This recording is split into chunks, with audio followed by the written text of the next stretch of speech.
국내 축구 이야기 축구장 가는 길 시작하겠습니다. 함께할 두 분 소개해드릴게요. 중앙일보 송지훈 기자, 월간 축구 전문지 포포투의 류청 기자 함께합니다. 안녕하세요. 안녕하세요. 류청 기자님이 소속이 생겼네요. 네, 제가 프리랜서 소속이었는데 포포투에 입단하여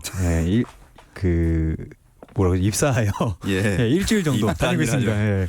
선수신가요? 일중독입니다. 일중독. 되게 목소리가 어두워지셨어요. 아니, 어둡지 않고요. 그래요? 네, 좋습니다. 알겠습니다. 이렇게 일이 생긴 분이 있는가 하면 우리 축구대표팀의 벤투 감독은 일을 하고 싶어도 할 수가 없는 상황이죠.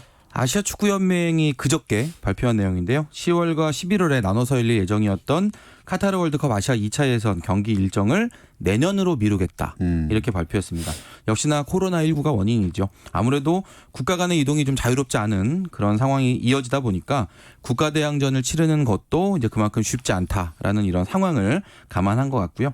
사실 월드컵 예선이 미뤄진 마당에 A매치 평가전을 치른다는 것도 쉽지가 않기 때문에 벤투 감독은 2020년을 A매치 없이 통째로 넘기게 되는 그런 상황을 맞이할 가능성이 매우 높아졌습니다. 지금 일단 2022 카타르 월드컵 아시아 2차 예선이 팀당 4-5경기만 소화한 상태죠. 네, 한국 A대표팀도 지금 H조에 투르크메니스탄, 레바논, 북한, 스리랑카와 한 조에 있는데 한국도 4경기만 치렀습니다. 현재 2승 2무인데 지난 3월과 6월에 예정돼 있던 경기가 올해 10월과 11월로 미뤄졌었는데 앞에 송지훈 기자가 얘기했듯이 이 경기도 2020년에는 치러지지 않게 돼 있기 때문에 벤투 감독은 2승 2무 승점 8점을 가지고 2021년을 기다리게 됐습니다. 근데 다만 2021년에도 이 경기를 그대로 치를 수 있을 것인지 의문이기 때문에 지금 모든 게 불확실성에 있습니다. 자, 이런 상황이라면 2차 예선에다가 최종 예선도 치러야 되는데 이게 정상적으로 하기 힘들어 보이네요. 카타르 월드컵 본선이 2022년 11월로 잡혀 있어요. 결과적으로 그 사이에 코로나19가 얼마나 빨리 진정이 돼서 정상적으로 일정을 소화하게 되느냐, 이게 관건인데 우리나라를 예로 들면 지금 2차 예선이 4경기 남았고 그리고 이제 최종 예선 올라가면 또 10경기 해서 총 14번의 월드컵 예선전을 더 치러야 이제 본선행 가능성을 이제 점검을 받게 되는 건데, A매치 평가전을 다 제외하더라도 그 유청 기자가 방금 언급을 했습니다만 이 14번의 경기를 과연 정상적으로 다 치러낼 수 있겠느냐, 이 부분은 누구도 지금 장담할 수 없는 그런 상태거든요. 그러다 보니까 일각에서는 이 월드컵 최종 예선을 아예 기존 방식 다 버리고 중립국에 모여서 토너먼트로 하자, 이런 얘기도 나오고, 기존 A매치 일정을 그럼 더 늘려서 이제 그 모자란 경기 일정을 채워야 되는 게 아니냐, 이런 얘기들도 나오는데 아직까지는 코로나19 상황을 우리가 예단하기가 어렵고요. 그리고 또 일정을 변경한다는 것 자체가 각 대륙별 리그 일정 이런 거하고도 맞물리는 면이 있기 때문에 글쎄요, 실현 여부는 지금 따지기는 참 어려운 상황입니다. 지금처럼 모든 게 불투명한 상황에서 그래도 그나마 벤투 감독을 그라운드에서 볼 기회가 조만간 생기기는 한다면서요. 네, 벤투 감독과 함께 김학범 올림픽 대표팀 감독도 함께 볼 수 있을 전망입니다. 일단 A매치 기간인 8월 31일과 9월 8일 사이에 한국은 해외로 가지는 못하고요. 그래서 A 대표팀과 올림픽 대표팀이 2번 친선전을 치르기로 했거든요. 9월 4일과 9월 8일에 고양 종합운동장에서 A 대표팀 대 올림픽 대표팀의 친선전이 벌어집니다. 팬들도 당연히 기대를 하고 있겠지만 벤투 감독이랑 김학범 감독도 맨날 보기만 하고 쓰지 못했던 선수들을 드디어 써볼 수 있겠네요.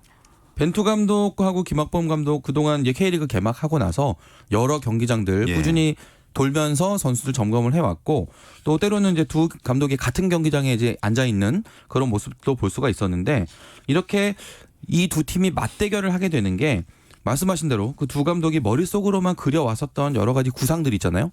포메이션이나 전술이나 선수 구성 이런 것들 실제로 이제 그라운드에서 실험을 해볼 수 있는 그런 좋은 기회가 되고요.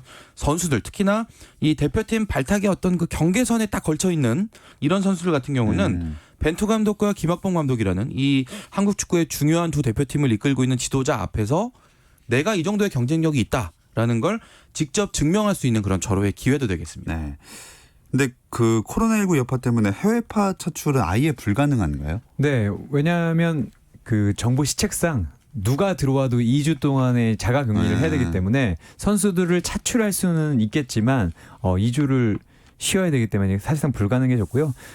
K리거 혹은 깜짝 발탁이 있다면 뭐 아마추어 선수들까지 이 선수들 안에서 모든 경기가 이루어지고 그리고 발탁도 두 감독도 어쨌든 국내에 있는 선수들로만 할 수 있게 됐습니다. 네. 선수들도 더 많은 기회가 주어질 수 있으니까 열심히 노력하겠고 경쟁심이 생기겠지만 두 감독도 이 뽑는 선수가 겹칠까 봐 좀 경쟁 의식이 있겠는데요. 벤투 감독이 이 멤버 교체에 정말 보수적인 스타일이다라는 이야기는 우리가 참 자주 예. 나눴지만 예. 그렇다고 하더라도 이 코로나19 팬데믹 상황에서는 과거처럼 해외파 선수들 쉽게 차출하기가 쉽지 않을 거예요, 분명히. 예. 그리고 이 코로나19 상황이 언제까지 갈지도 모르기 때문에 국내파의 어떤 풀을 충분히 확보해 두는 게 벤투 감독에게도 좀 중요한 의미가 있고 기회가 있을 때 가능한 한 많은 선수들을 실험해 놓는 게 좀 의미가 있거든요. 김학범 감독 입장에서 보더라도 올림픽 일정이 지금 1년이 연기가 됐습니다만 내년 8월 사이에 뭐 국제대회가 열릴 건지 아니면 평가전이 어떻게 잡힐지 이런 거를 지금 미리 예단할 수가 없기 때문에 무조건 A대표팀의 선수가 다 있다면 양보를 한다? 이것도 말이 안 돼요. 그러니까 두 감독 입장에서 모두 다 내가 꼭 보고 싶은 선수는 우리 팀에서 쓰고 싶다는 생각이 있을 건데 네. 이 소집 명단이 24일 날 발표가 되거든요. 아마 그 전에 두 감독이 뭐 만나든지 아니면 중간에 이렇게 연결고리를 만들어서 좀 의견 조율 과정을 거치지 않을까 싶습니다. 사실 예전에 이게 잘 안 돼서 이 감독들끼리 싸웠던 경우도 많이 있는데 그래요. 이제는 더 이상 그런 일이 있으면 안 되겠죠. 네, 특히나 참 어려운 상황인 만큼 협의가 잘 돼서 재미난 경기가 펼쳐졌으면 좋겠습니다. 국가대표 이야기를 해봤고요. 이제 K리그로 돌아와서 지난주 K리그는 인천이 새 감독을 영입하고 첫 경기를 치렀는데 승리를 하는 데는 또 실패했어요. 네, 8월 9일 일요일에 인천 유나이티드가 성남과 경기를 했고요. 이 경기는 그 전에 선임된 조성환 감독의 인천 첫 경기였거든요. 근데 인천이 14라운드까지 단 1승도 거두지 못했기 때문에 새 감독과 함께 홈에서 첫 승을 거둘 수 있을지에 관심이 모아졌는데 결과적으로는 성남에게 0대2로 패했습니다. 인천은 15경기 연속 무승에 빠지면서 승점 5점인데요. 15라운드 현재 11위 수원 삼성과도 승점이 9점 차이입니다. 예. 일단 쉽지 않은 상황이고 이 15라운드 경기를 앞두고 있습니다. 패배는 했지만 뭔가 그래도 감독이 바뀌었으니까 변화된 모습이나 그런 게 보이던가요? 지금 당장 경기력이 바뀌길 기대하기는 너무 시간이 짧았고 일단 팀 분위기만 바꿔도 성공이다라는 이제 그런 생각이었는데 경기 직전에 이천수 전력 강화 실정이 사퇴를 하면서 예. 좀 여러 가지 또 뒷이야기들이 쏟아져 나오면서 구단 안팎의 분위기가 여전히 좀 뒤숭숭했던 게 경기력에도 영향을 미쳤다라는 생각이 들고 하지만 조성환 감독은 뭐 분명히 능력이 있는 그런 지도자이기 때문에 일단 팀 분위기부터 장악하는 게 먼저다라고 조언을 하고 싶습니다. 자, 그에 반면 인천을 꺾은 성남은 6위까지 순위가 치솟았는데요. 현재 일단 K리그1 팀 순위를 쭉 한번 읊어볼까요? 네, 1위가 울산 현대고요. 2위는 전북 현대인데 두 팀 간의 승점 차는 1점밖에 안 됩니다. 그 뒤로는 3위가 상주, 4위가 포항, 5위가 대구, 6위 성남, 7위가 강원, 8위가 서울, 9위가 부산, 10위가 광주, 11위가 수원이고요. 12위는 앞서 말씀드렸듯이 인천입니다. 네. 이런 순위 경쟁 속에서 오늘부터 K리그1 16라운드가 시작됐습니다. 이 이야기는 잠시 쉬었다 와서 나눠볼게요.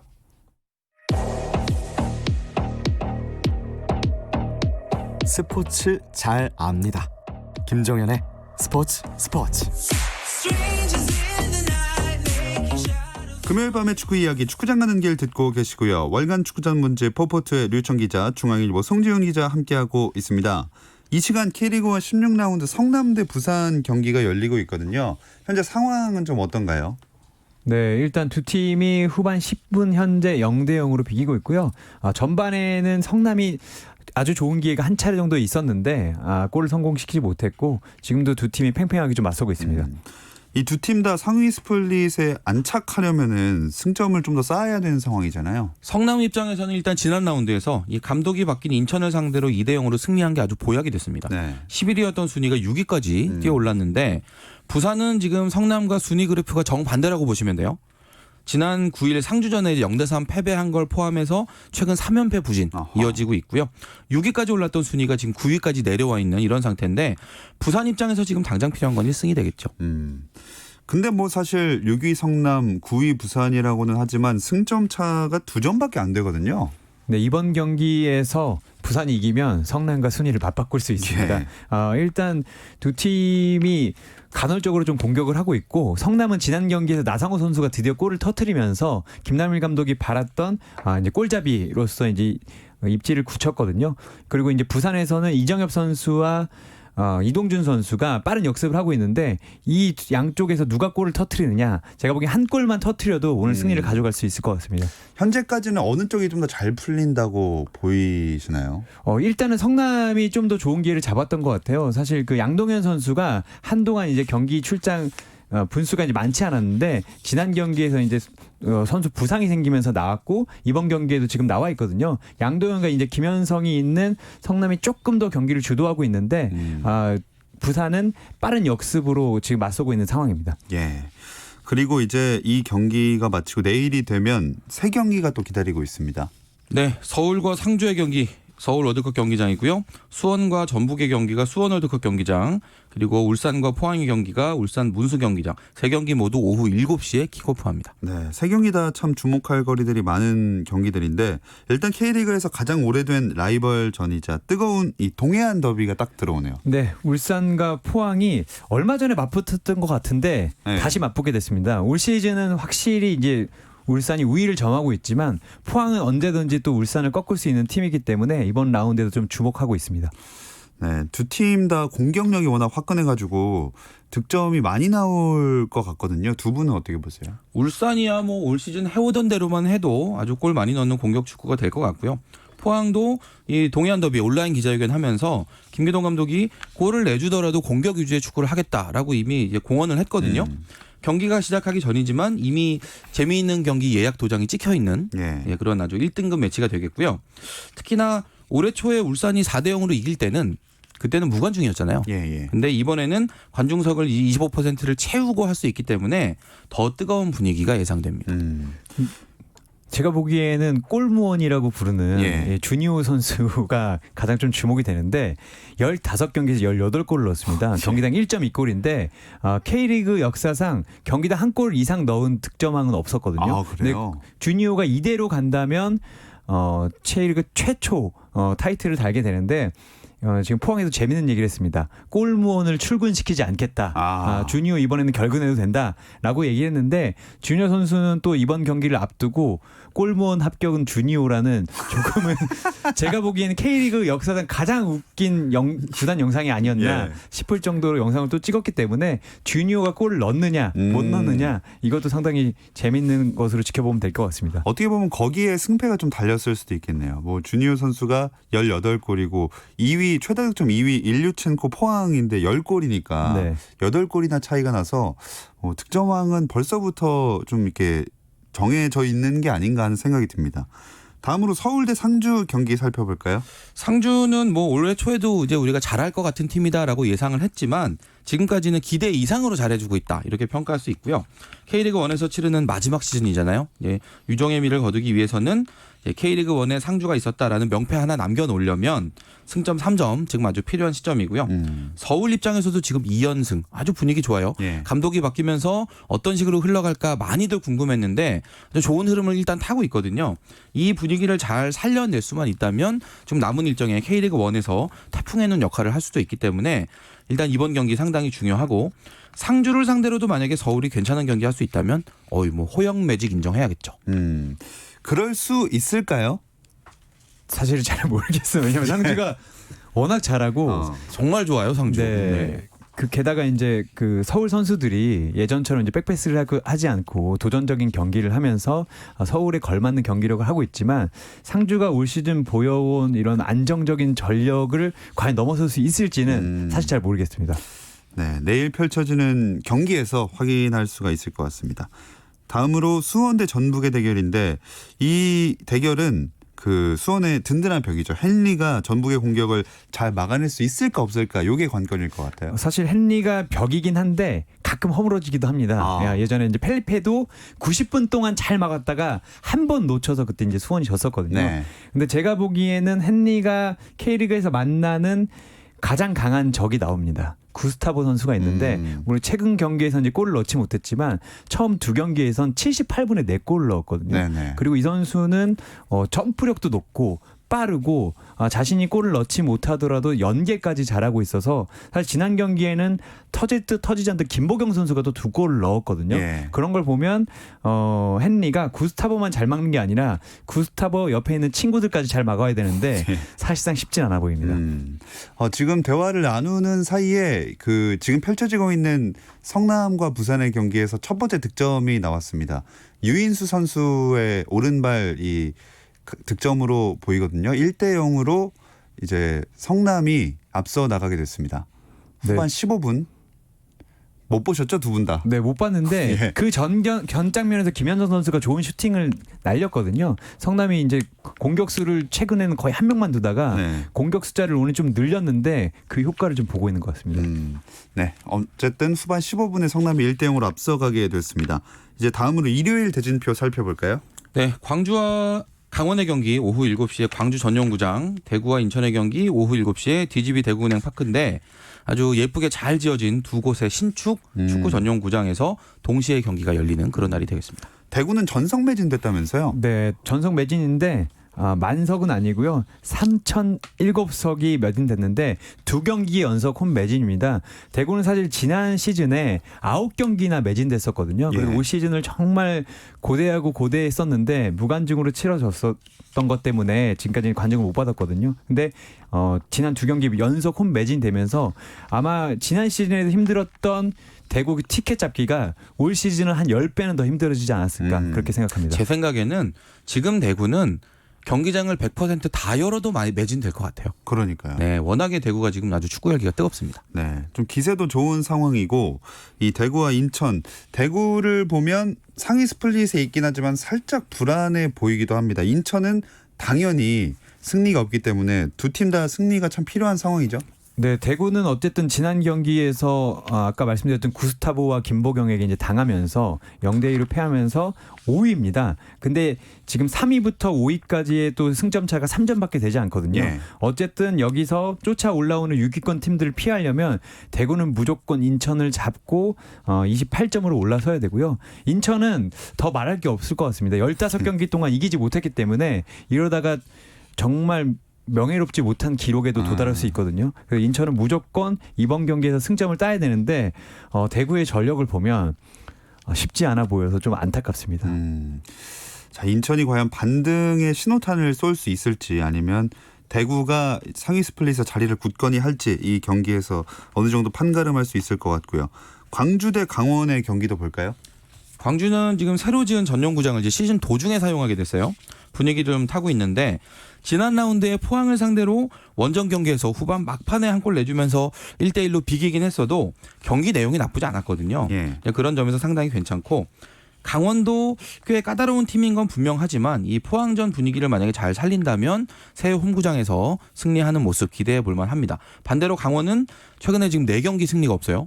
그 직전에 마지막으로 거둔 승리가 7월 12일 날 광주전이었습니다. 그러니까 지금 강원 입장에서 그 경기 4대1로 아주 크게 이겼었는데 그 기억을 잘 떠올리면서 마인드 컨트롤을 해야 되는 그런 시점인 것 같습니다. 뭔가 제 느낌으로는 이번 16라운드인가요? 이 경기들 중에 제일 뭔가 박빙의 경기가 되지 않을까 싶거든요.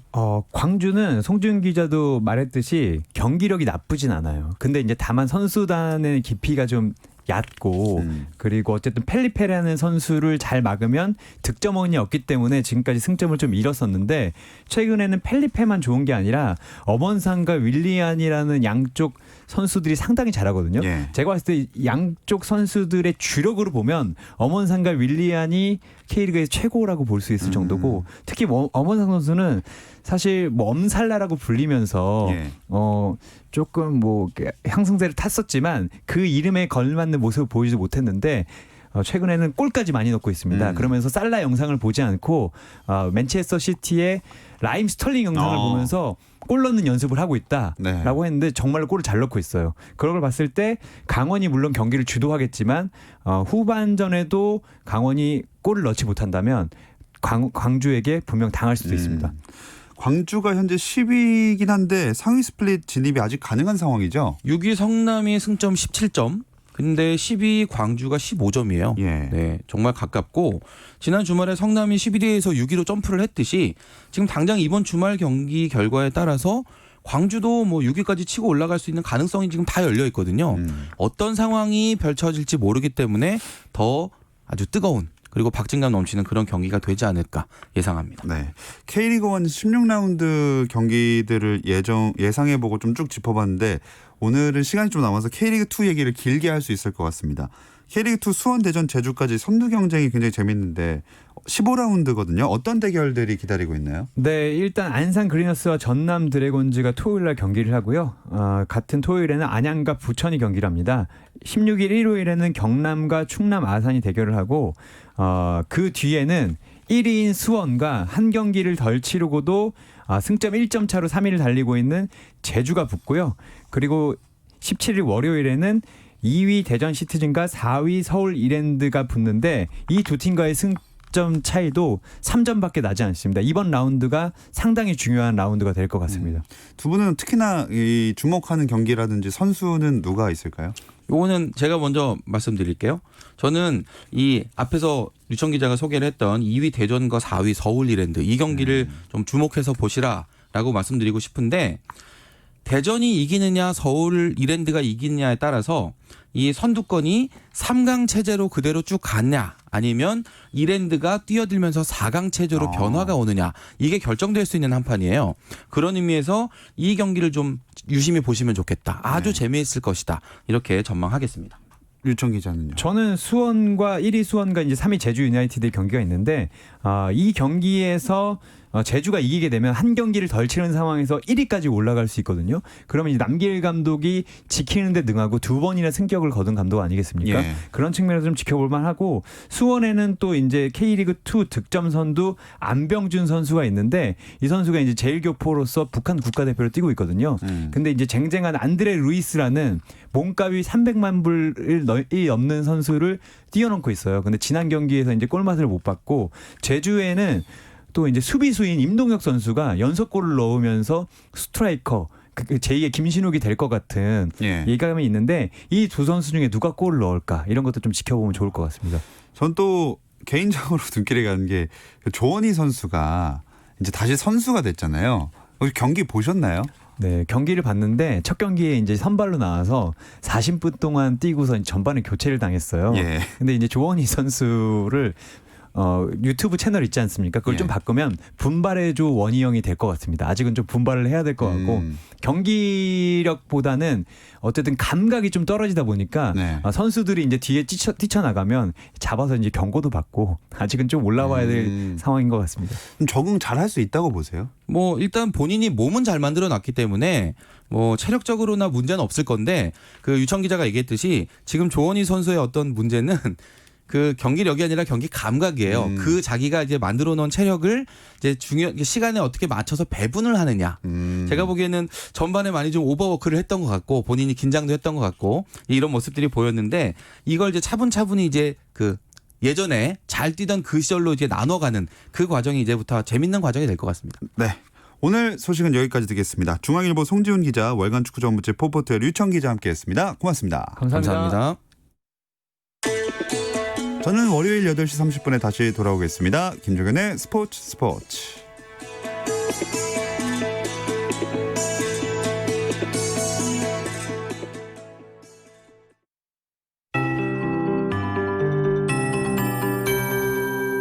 KBS 58분 날씨. 내일 새벽부터 아침 사이 다시 한번 강한 비가